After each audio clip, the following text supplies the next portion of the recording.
darkness. Its cold emptiness seemed infinite. Suddenly, a voice from everywhere whispered, "Light!" Instantly, a warm glow reached in every direction across the void. Fires erupted in vast nebulae. Atoms fused into blazing stars, thrown like glitter across the heavens in clusters and galaxies. The voice called out to a single drifting planet, an otherwise nondescript ball of rock and water. Sky. First a haze, then a blanket of air and clouds surrounded the globe.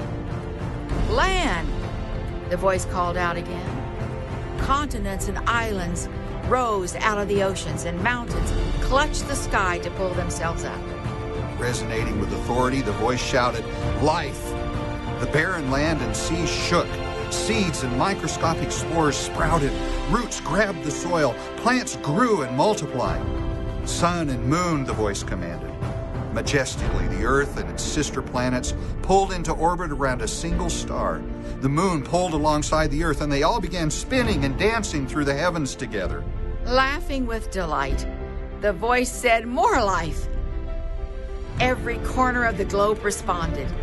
In caves and hills, plains and swamps, forests and deserts, seas and ice caps, cells began growing, dividing, and multiplying. Vertebrates and invertebrates, great and small, swam through the depths and climbed the tall mountains. Amazing creatures ran and flew, over and under, in and through all the earth. In places hot and cold, arid and humid, bright and dim, life thrived and the heavens smiled. Yet none of the vegetation or other created things had its own voice for responding to the voice. So once more the voice spoke. Persons like us. Out of the dust, a man rose up, and the voice breathed his own spirit into him. From the man a woman was made, and spirit was breathed into her also. Love me, trust me, multiply and rule, the voice commanded them, and he kissed them with his glory. Behold, the voice said, it is very good. God created people to share his light and life and love. To know him, to be with him, and to enjoy him forever. But darkness despised his gifts. With sinister resolve, it schemed to drown them out in the man and the woman. The darkness questioned God's intentions, insistently, insidiously, louder and louder. The people listened. Doubt gripped their minds. Soon rebellion filled their hearts. In a moment of willful defiance, they put their faith in the great lie and broke faith with the voice. Darkness rushed in, smothering them with unbelief, death, and sin. The voice came searching for his friends, calling their names. Adam, Eve, where are you? Fears and tears tumbled out as they confessed what they had done.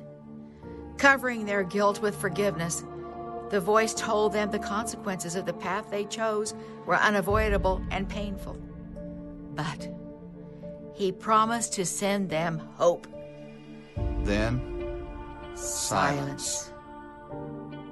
The people waited for the voice to speak again, longing for his sweet sound, but their Lord no longer seemed near.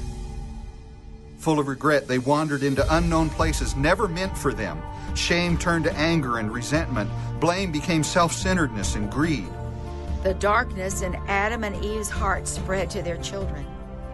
Unbelief and wickedness multiplied and ruled over humanity. Those created to glorify the voice went as far away from him as they could. The voice was long-suffering and sought hard for someone willing to listen to his offer of light and life and love. Eventually, though, only one man was found who wanted to hear it. Noah, the voice called to him.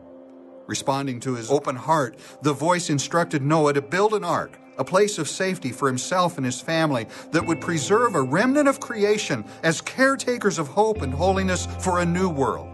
Noah obeyed. As he worked, he preached and urged others to join him.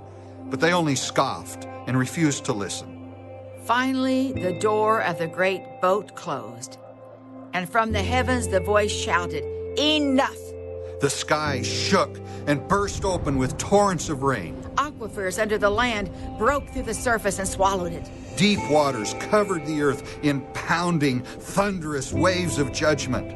Nearly all life created by the voice with just a word now perished with one. The floods receded.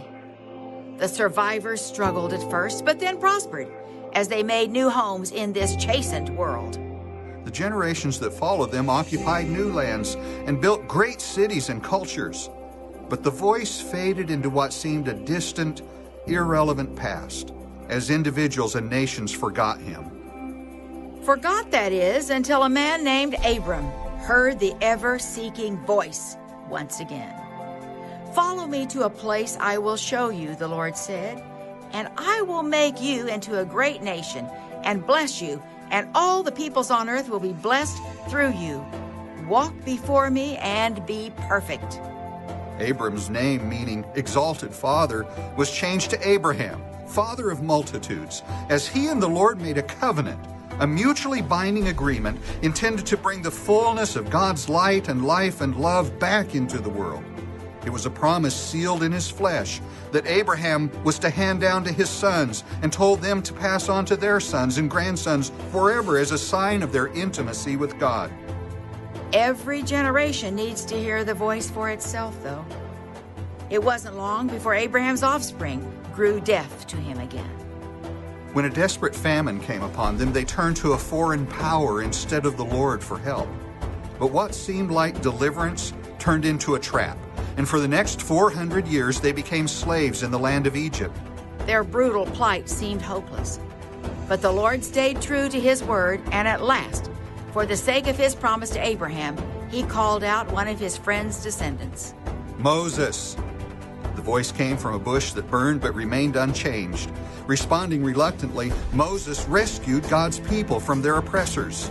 Through deep waters and great want, Moses led them to a meeting place with the Lord. And the voice established a new covenant with the people, one marked this time by 10 commandments, to teach them how to love God and love others. Yet laws alone cannot transform hearts.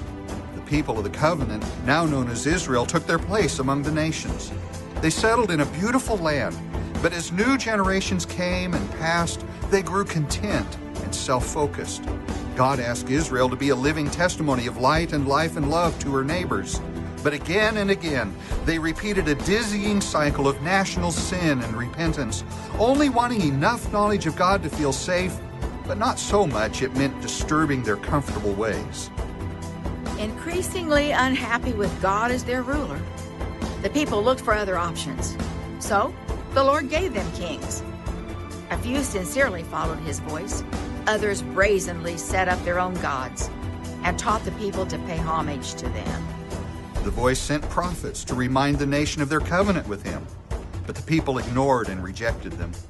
Israel hardened their hearts again and again, until once more the voice finally said, "Enough." A series of foreign invaders, Babylonians, Persians, Romans, destroyed Israel's homes, their temple, and their freedom. Many were forced into exile, while those who remained became slaves in their own land. No longer able to rule themselves, puppet governments left Israel's true sons and daughters yearning for a Messiah, a deliverer to restore the nation's fortunes. But because they hardened their hearts toward him, no word from the Lord was heard for another 400 years. Yet when the time was just right, the voice was heard again. This time it said, "Behold, a virgin will conceive, and in human flesh I will bring light and life and love myself to those I have made." 9 months later, Mary, a pure young woman from Nazareth, laid her firstborn son in a manger in a stable in the Roman-occupied town of Bethlehem in Judea.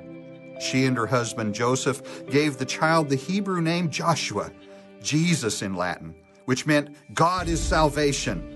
Later, he would call himself the light of the world, promising that whoever follows me will never walk in darkness, but will have the light of life. Lying there in a manger, the darkness did not comprehend how this child could make such a difference. Unwilling to take any chances, it tried to snuff out the light. But the boy's mother and stepfather escaped with him to Egypt, retracing the route Abraham's descendants had traveled into slavery centuries before. Returning to Judea, Jesus grew in wisdom and stature and favor with God. His brief 3-year public ministry amazed everyone. He displayed the anointing of a prophet as he taught and preached, The holiness of a priest as he forgave sins and miraculously healed the sick. and the wisdom of a king as he proclaimed God's new covenant with all who wanted to become citizens and experience freedom in the kingdom of heaven. The voice never spoke more plainly and clearly. Multitudes came to listen. Jesus appointed a small group of his closest disciples as apostles, ambassadors filled with his spirit and power to lay the foundation for an enduring movement of hope and holiness. Those who followed him became the ecclesia, the called out ones, the church. And to his church, he gave a sacred task. Go and make disciples of all nations, Baptizing and teaching them to obey everything I have commanded you. And my commandment is this: love each other as I have loved you. Unable to bear it, the darkness tried again to put out the light. A conspiracy, A betrayal, a trial, false witnesses, a mob, a cross, a spear. a grave. This time, the darkness screamed, "The voice is finally gone forever!" And then, silence. But the dawn of the third day, there was a rumbling sound, a stone being moved from the tomb's entrance. Soon, women arrived to fulfill Jewish funeral traditions. But Jesus' body was nowhere to be found. One of them remained behind, and he appeared to her. She ran back with the first eyewitness testimony that light and life and love had won. He is risen, just as he said. Later, a dozen witnesses saw him. Then 500. 500 became 3,000. 3,000 became multitudes. Multitudes are now billions from every tribe and language and people and nation. For 2,000 years now, the church has been amplifying the voice by spreading hope and holiness to all who have not yet heard him. Yes, the darkness continues to resist. It knows it's defeated, yet tries to reassert itself every way it can. But those it has persecuted have shined brighter. Those it has mocked have become stronger. Those it has tortured have loved their enemies even more. Those it has blinded have been given new eyes to see reality far beyond what their old ones could discern. Those it has impoverished have become richer. Those it has killed have multiplied themselves in new believers. Those it has bereaved have found comfort. Those it has confused have learned truth. Those it has imprisoned have been set free. Those it once enslaved now love a new master. Yes, the church has flaws and weaknesses, just like the sons and daughters of Adam and Eve, the descendants of Noah, the children of Abraham, or the people of Israel. The church has those within its ranks who only have an inherited memory of the voice, a vague recollection of his laws, or a forgotten knowledge of his covenant. Yet while the church is imperfect, it's God's chosen people. This multi-generational, multilingual, multinational church has within it those who have only recently heard the Good Shepherd's voice and whose hearts are just starting to be transformed, growing right alongside those who know him well and are his fully devoted followers. The voice is still calling today for new generations of disciples to share light and life and love with a world desperately in need of hope and holiness. It's the same voice that called apostles, prophets, evangelists, pastors, teachers, saints, and martyrs in the past to inspire us with sound doctrine, exemplary lives, and holy boldness. This is the same voice that called the early church fathers and mothers to defend the faith against false teaching. It's the same voice that gave the medieval church great scholars, humble monks, and spiritually sensitive mystics, whose work kept the Dark Ages from extinguishing truth under the assault of superstition and heresy. It is the voice that raised up the reformers, who took a stand for truth when politics and power mongers tried to destroy the church from within and without. Great leaders like Martin Luther and John Calvin, Huldrych Zwingli, and Menno Simons, who were willing to pay with their life's blood to preserve the knowledge of justification by grace through faith alone. Today we celebrate the voice of God. It is the voice that strangely warmed the hearts of John and Charles Wesley, and through them summoned a nation to revival and the pursuit of personal and social holiness. It is the voice that spoke to circuit-riding preachers, fearless reformers, passionate revivalists, faithful intercessors, adventurous missionaries, and godly mentors, compelling them to bring good news and transformation to individuals, homes, neighborhoods, and communities across North America and around the world. The Lord's voice is the voice that echoed in the words and deeds of early Wesleyan heroes like Methodist Bishop Francis Asbury, early abolitionist Orange Scott, and orator Luther Lee. God's voice is the voice that empowered holiness preacher and teacher Phoebe Palmer, courageous church planter Adam Crooks, and freed slave and missionary Amanda Smith. God's voice is the voice that resounded in the ministry of church administrator Eber Teeter, college founder Mary Depew, organizer Martin Wells Knapp, and fiery evangelist Seth C. Reese. We are heirs today of great saints like these, whose hearts were on fire for God, whose courage made them defenders of holiness and justice, whose biblical convictions made them champions of the poor and underprivileged, of human freedom, of racial reconciliation, of women's rights, of temperance to combat the devastating abuse of alcohol and drugs, of respect for life and the sanctity of marriage between a man and a woman.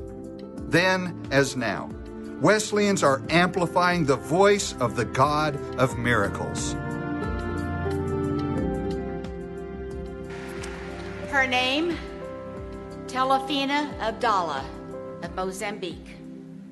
Her father recounts this story. Telefina went with some of her friends to take a bath in the river, which is a very common practice in the developing world. When she got to the river, she fell into the fast-moving water and sank.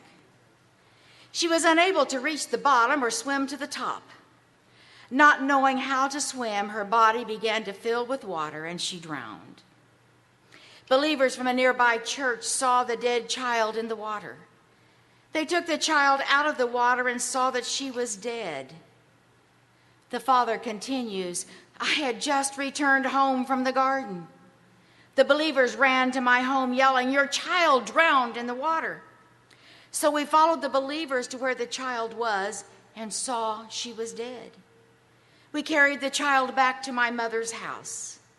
We asked for the leaders of the church to come and pray. We began praying, realizing the child was already dead. After the first pause in our prayer, she opened her eyes for a moment. As we continued to pray, she began to cry and call out for us. As she was crying, she began to cough up the water that she had swallowed. By the power of the Holy Spirit, my child was able to sit up by herself. For a day and a half, she went without eating any food. Finally, on the second night, she began to ask for food. The people returned later to pray, and we realized that my child was okay. Through this miracle, I came to believe that God does exist, and He is real. So I came to realize that God is the one who wants to transform my life. From this miracle, the voice of the miracles, 40 Wesleyan churches have risen up in the Muslim area of Mozambique.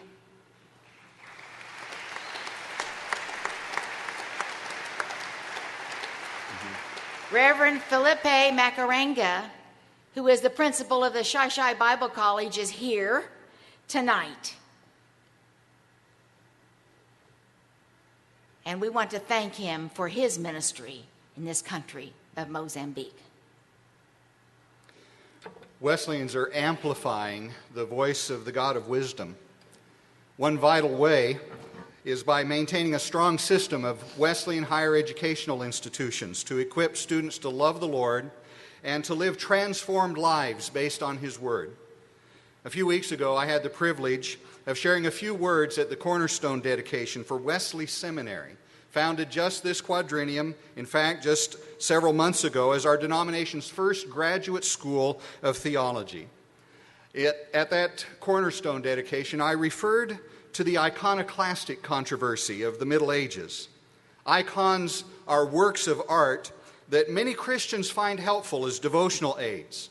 Others, however, back in those days, wanted to severely limit the creative arts and their use in worship, and even called for the destruction of icons. Almost 1,300 years later, the church is in the midst of another iconoclastic controversy in this generation in which we live. At this time, those who would like to see all references to religion and symbols of spirituality removed from public life are the ones who are causing that controversy. Under the guise of preventing religious intolerance or preserving the separation of church and state, these modern iconoclasts seem to regard freedom of religion as freedom from religion. Along with Wesley Seminary, the Wesleyan Church's 5 U.S. and Canadian colleges and universities, I think, are contemporary icons.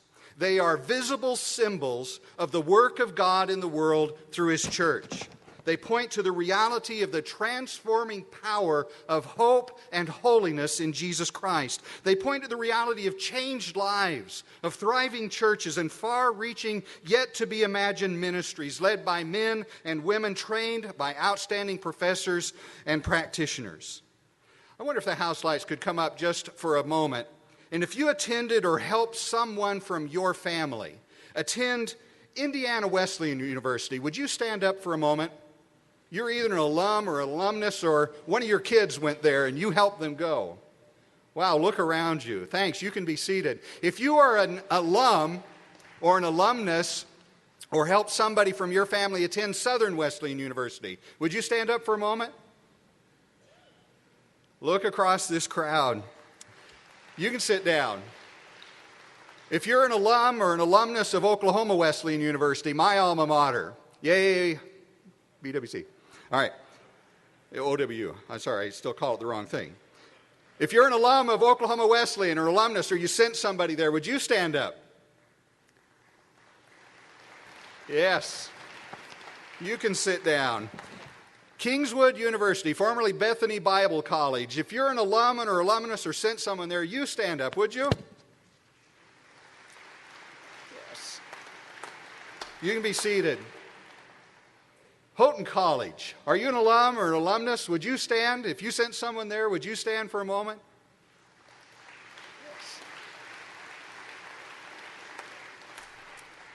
Friends, imagine how diminished the Wesleyan Church would be without our colleges and universities. Christian colleges and universities are facing increasingly uncertain times, from unfriendly government regulations affecting hiring practices or disappearing student financial aid, from shifting demographics to cultural pressures based on growing rejection of Christian values. Our schools and students are dealing with unprecedented challenges. We've weathered difficult storms together in the past. We are going to work hard and commit ourselves to seeing our educational institutions through these trying days as well. Our resolve is going to be tested, of course, but the Wesleyan Church cannot rely on theologically dissimilar or secular institutions to instill Wesleyan Arminian theology and holiness lifestyles and values in the young people that we expect to lead our families, our churches, classrooms, and communities tomorrow. One such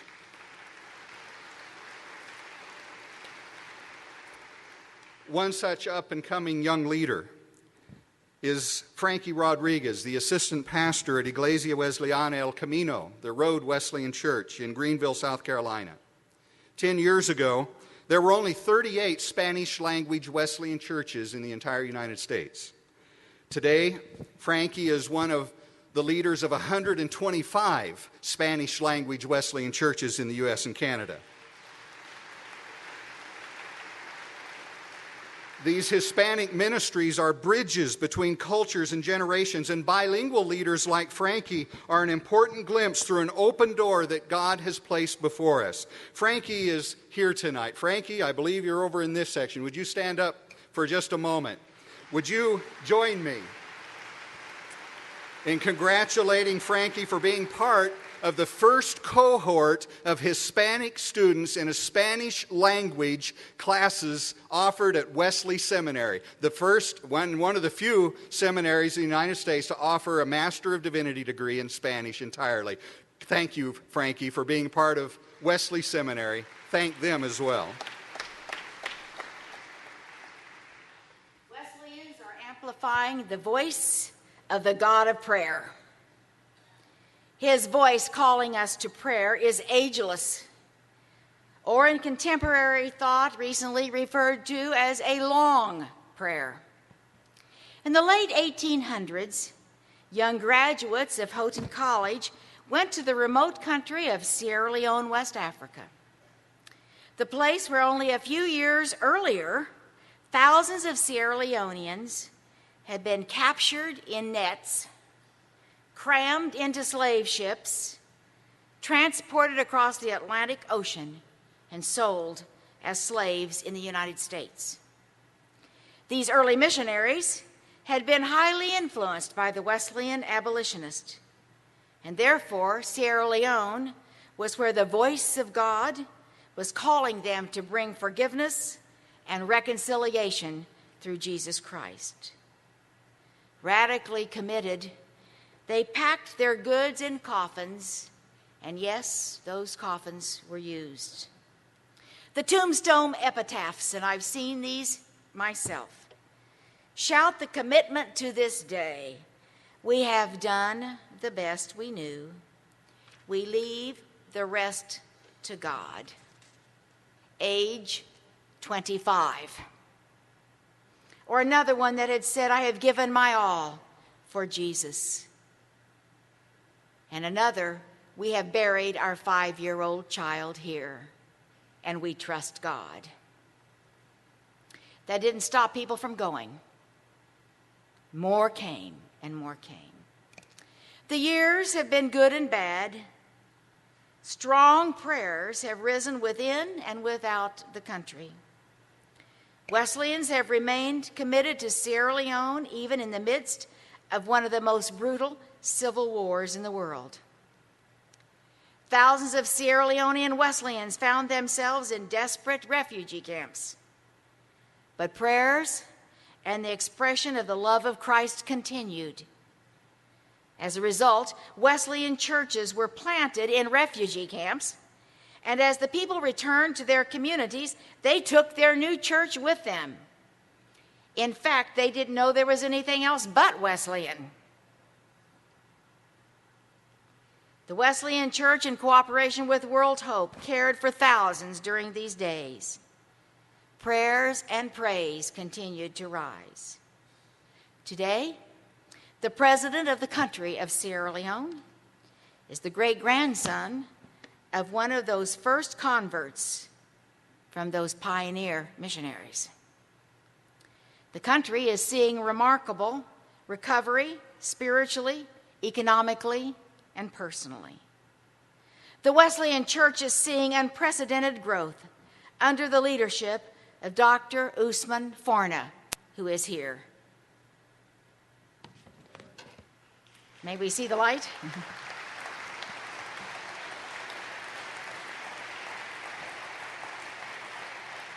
Dr. Forna just recently was honored by Kingswood University with an honorary doctorate.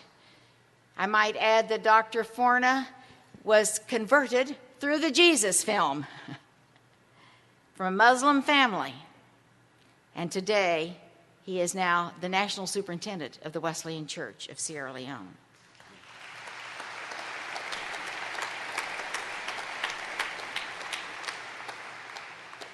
Recently, the president of Sierra Leone, President Karoma, was invited by the president of Notre Dame University in South Bend, Indiana, to speak on the topic of faith and freedom and the governing process.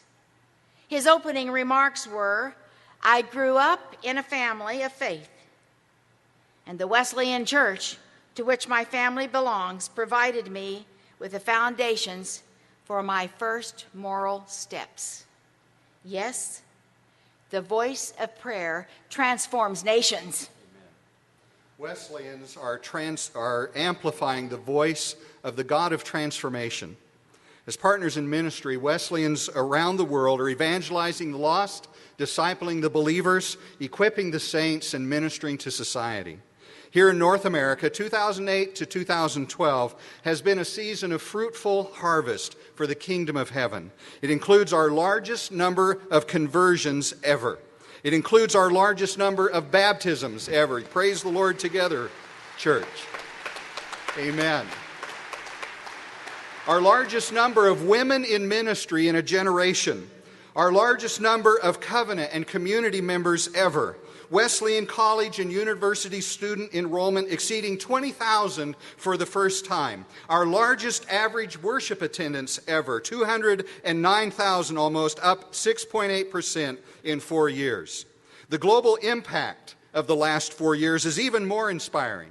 We have the largest number of career missionaries ever in the history of the Wesleyan Church. Our global ministry presence now touches 93 countries. More than 250,000 persons became new Christ followers during the last 4 years.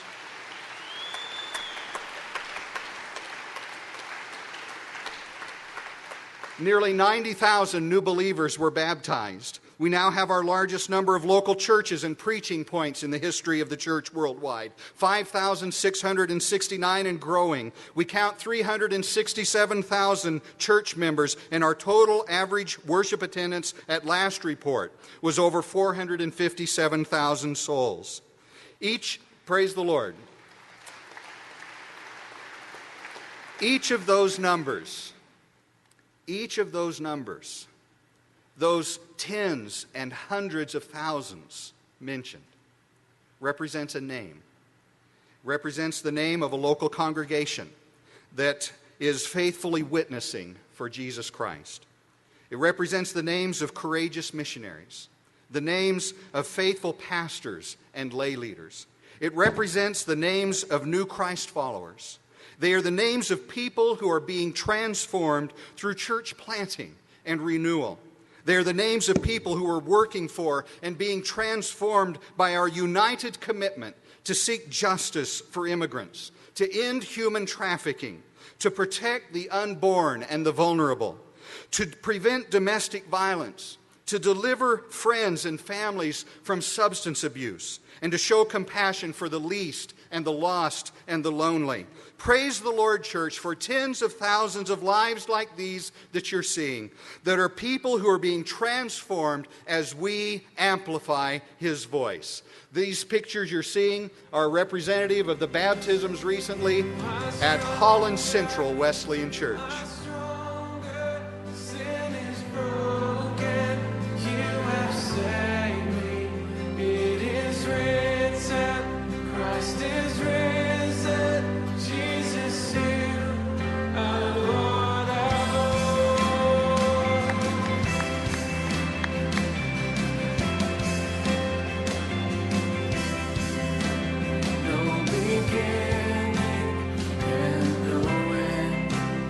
Your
Praise the Lord.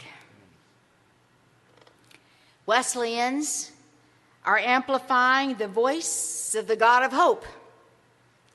We will go to the cities where the church has moved out. Those were words spoken not in the year 2000, but at the turn of the previous century by one of the founders of what we now know as the Wesleyan Church.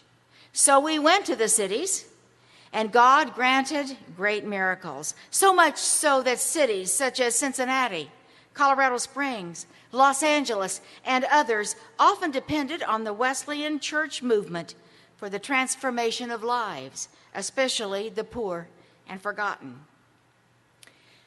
Unfortunately, as the inner core of the cities began to deteriorate, we followed the other churches to the new rising suburbs. We couldn't quite grasp that we could do both.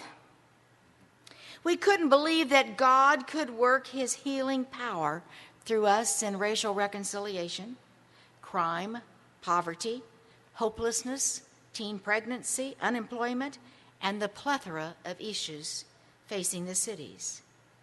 We couldn't quite believe that God's grace was already in the city, compelling us back. And so tonight, Lord, we repent once more of our racism, our lack of faith, our lack of vision, and our fear of being a voice for the vulnerable.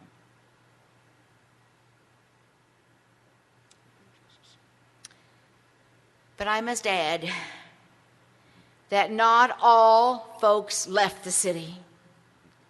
God always has a remnant, such as Donovan Shoemaker, who is here tonight. Stand up, Donovan, where you are.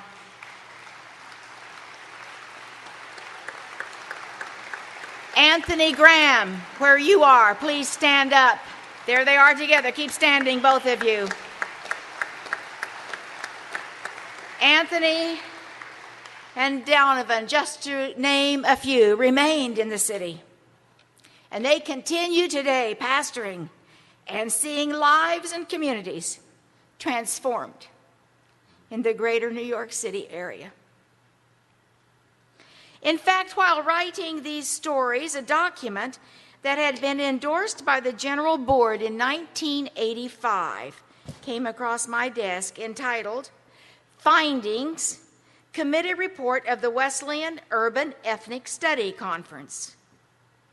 The committee was chaired by Keith Drury, and the general superintendents were J.D. Abbott, O.D. Emery, Robert W. McIntyre, and Earl Wilson. And I believe tonight Keith Drury and Robert McIntyre are the ones from that group. I'd like for them to stand where you are.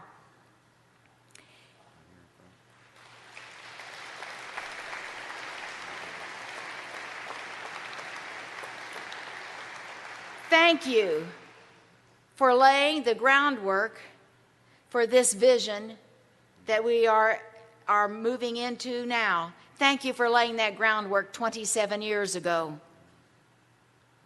The voice of hope and holiness is resounding with a renewed call to the cities, and Wesleyans are responding in record numbers. In central Canada, considered a post-Christian environment with dense population areas of multi-ethnicity, church planting has exceeded expectations with 17 new church plants in the past few years. Mark Judkins is a testimony to responding to the voice. Mark, are you here? Will you please stand? Mark was a CEO of an automotive firm in Detroit and an excellent lay leader in his local church. However, on a trip to Zambia, God began to speak to him in ways he had not heard previously. Returning home, the same thoughts prevailed. Finally, Mark began to share with his family and friends that he sensed God was leading him to leave his lucrative job, study for the ministry, and become involved in a new ministry to the inner core of Detroit. Shocked, the family listened to him, and they began to listen to God. His pastor, Mick Veach, had already sensed that God was doing something in the heart of Mark. Praise God, Mark and his family obeyed. Today, serving in Detroit in the midst of incredible ministry, Mark shared with a light in his eyes recently, "I have never faced such challenges, but at the same time, I have never experienced the power and peace of God in my life as I do now. No turning back." Kenny Russell grew up in the inner city of Grand Rapids, Michigan. The painful divorce of his parents distanced him from God. He said, "I believed there was a God somewhere, but never took the Christian faith seriously." He had a strong fondness for hip-hop and math. In fact, he was known as the math guy. He heard about a pastor of a church who was also a rapper, but rapped for Jesus? He couldn't believe the two could go together. But then he met Troy Evans, the pastor. Kenny soon came to know Jesus as his own Savior and found himself as part of the core team to launch the Edge Urban Fellowship Wesleyan Church in the inner city of Grand Rapids. Troy is the pastor of this incredible church. Thank Troy. Troy, will you please stand where you are?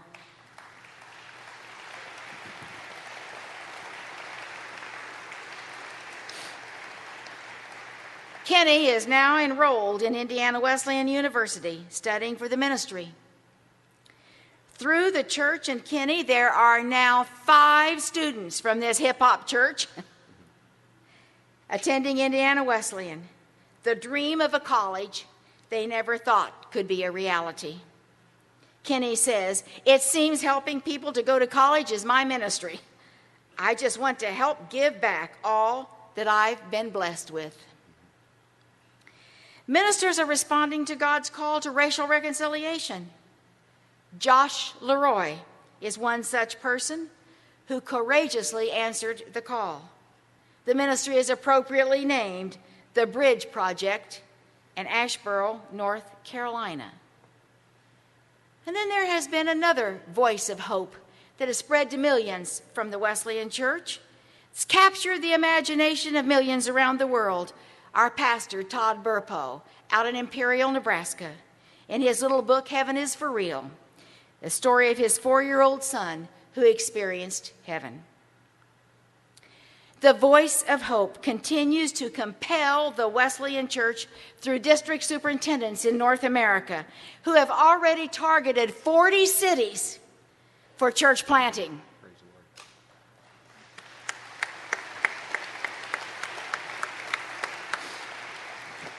We're sort of like the words of Mark, no turning back. We're going. Beyond North America, Wesleyan leaders are experiencing open doors for ministry and church planting in the mega cities of our world. Amen. Yes, God is calling us to these places with His hope and His holiness, and we are responding. Wesleyans are amplifying the voice of the God of diversity. Even though the Wesleyan Church was a denomination born out of the mid-19th century struggle for human freedom, in the decades since that time, we have struggled to reflect the diversity of humanity. Outreach overseas has been easier than integration at home. So as few as 10 years ago, only 1 out of 11 Wesleyan congregations in North America were Asian, Black, Hispanic, Native American, or so integrated that you couldn't tell there was one dominant racial or ethnic group. We have intentionally sought the Lord's forgiveness, though, and we are asking for His aid in being a more inclusive church. Today, more than 1 out of 7 of our churches are now non-Anglo. That's a 77% increase in the last 10 years. We have gone from 148 churches of color in 2000 to 262 last reporting year. God is graciously giving the Wesleyan Church a new chance to experience what the Scripture means in Galatians 3:28, that says, "There is neither Jew nor Greek, slave nor free, male nor female, for you are all one in Christ Jesus." We are experiencing dramatic growth among the diverse people groups of North America. Racial and ethnic distinctions and prejudice are diminishing among us with God's help. New heroes are emerging thanks to Hispanic leaders being developed through FLAMA, our Spanish language ministerial training program. The Central New York District, under the leadership of Reverend Thwam Kai, is sponsoring a Burmese Bible school. Pastor Dong Suk Chung and Na Sung Wesleyan Church in La Habra Heights, California, are mothering new Korean congregations in far-flung places like Korea, Hawaii, and Toronto, Canada. For over 60 years, the supporters of Wesleyan Native Ministries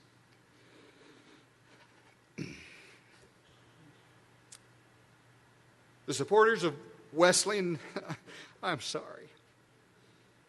This is a miracle story that I get to tell you about. The supporters of Wesleyan Native Ministries have prayed and given and sacrificed to evangelize First Nations people. Frankly, we haven't done very well.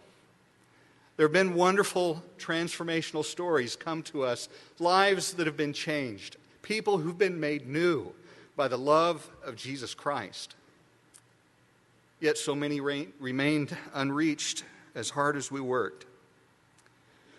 Tuesday morning, don't miss it, Tuesday morning, we are going to hear one of the most exciting recent stories of revival in the Wesleyan movement when Reverend Larry Salway and Dr. Jerry Yellowhawk of Hisapa Wesleyan Church in Rapid City, South Dakota, tell us about an estimated 6,000 Native people who are gathering now in house churches in some of the poorest, most remote towns in rural areas of America to hear Wesleyans tell them about the Jesus way in culturally relevant ways.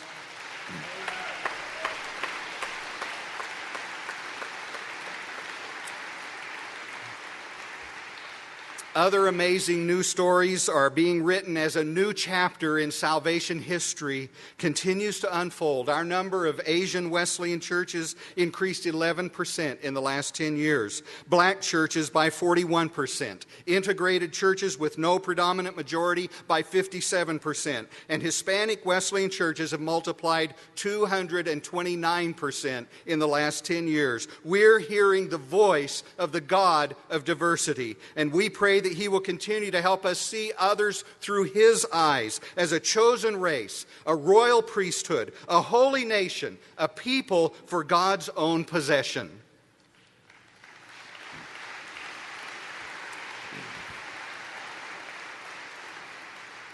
Amen. Wesleyans are amplifying the voice of the God of courage. Amen. The voice of courage leads us forward. In the past quadrennium, there has been a rising tide of the local church. It has been said the local church is not a good idea. It is God's idea. Begun at Pentecost and continuing on through His return is the constant planting of new churches. The Wesleyan Church is heeding this call, and of the 154 of our 1,715 churches in North America are brand new in the last 4 years. Amen. Praise the Lord. A vibrant church planting movement is in progress even as we speak tonight, with new churches being planted in schools, fields, parks, theaters, and it's only as far as one's imagination can go. The revitalizing of existing churches is fast becoming a phenomenon. I regularly hear stories of churches such as Williamsport, Pennsylvania, under the leadership of Tim Hartzell, having steady growth in all areas over the years. Truly, the church is a dispenser of grace to the community and beyond. Churches considered small and declining populations have caught the vision of their whole county and are looking to the entire population with a new passion for lost people.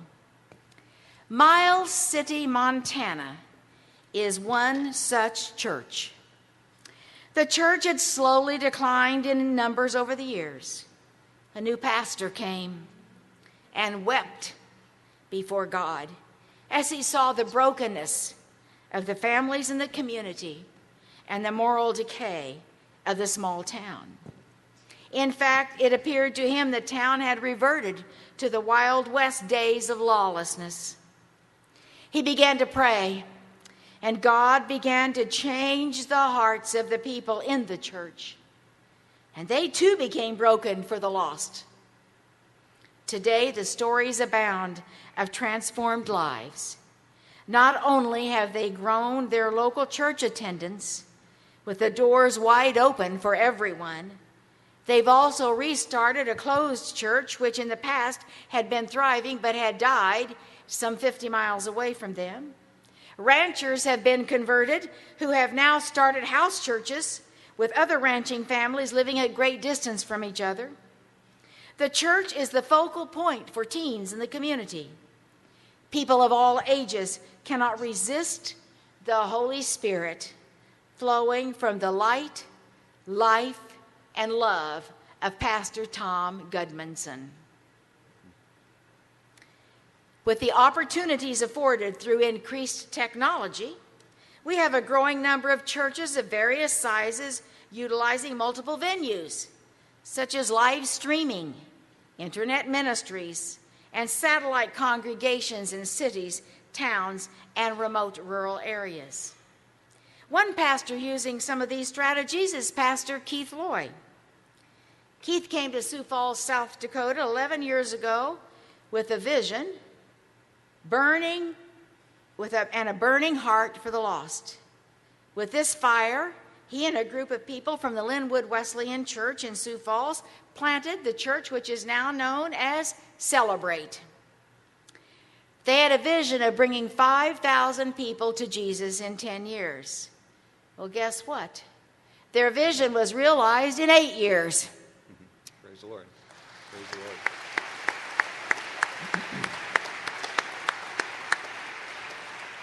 Yes, they celebrated, but they didn't stop. They have continued to bring well over 1,000 people to Christ each year with solid discipleship following. And now, through various venues, their regular attendance is right at 6,000 per weekend. Praise the Lord. Isaac Smith is the district superintendent of both Tom Gudmundson and Keith Loy, who are not here tonight. Isaac, would you please stand and let's celebrate what God is doing out in the Wild West.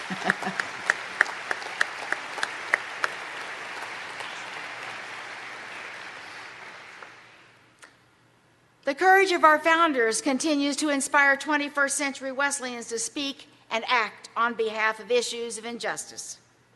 Tonight, as we sit in this room, there are 27 million slaves in this world. But Wesleyans have not been silent. Throughout the world, Wesleyans are providing shelter for victims, prevention education, working with law enforcement, employment training for victims, all done in the name of Jesus, resulting in thousands being prevented from trafficking and thousands rescued from the suffering. Eastern Hills Wesleyan Church in Buffalo, New York, is an example of a church of many that we have in the Wesleyan Church throughout the United States, but it is an example of a church influencing the entire city on behalf of victims of trafficking. I just talked with Robin Shara, who is the director of this in the Eastern Hills area, and I'm telling you the stories that she told me. My ears could barely hear, happening right here in the United States. But they were stories also of victory, where they are seeing hope and health coming to the great pain and suffering that's taking place. World Hope is deeply engaged internationally, seeing entire communities transformed from this wickedness and sin and evil. With the rise of unemployment and the distressed economy, the local church has caught the vision of the community. Wesleyan churches across North America continue to be the safety net for the needy in their communities, regardless of the size of the church. I'm talking about small churches, and I'm talking about large. This past Christmas, Pastor Kevin Myers and the 12th Stone Church of Atlanta opened their hearts to 6,000 unemployed families, providing not only a Christmas dinner that the people could take home and cook and give to their families in dignity, but they also provided them with food for an entire week. Thank you, Kevin Myers. Will you please we thank you for leading your congregation in this great endeavor. A funny little thing, it tied up traffic on Interstate 85 for quite a while. And it really made people decide what were their real values here that day.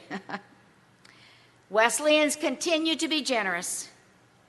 Overall giving locally and globally has increased. Global partners had the highest giving this quadrennium from Wesleyans in the history of the church. Amen. Praise the Lord.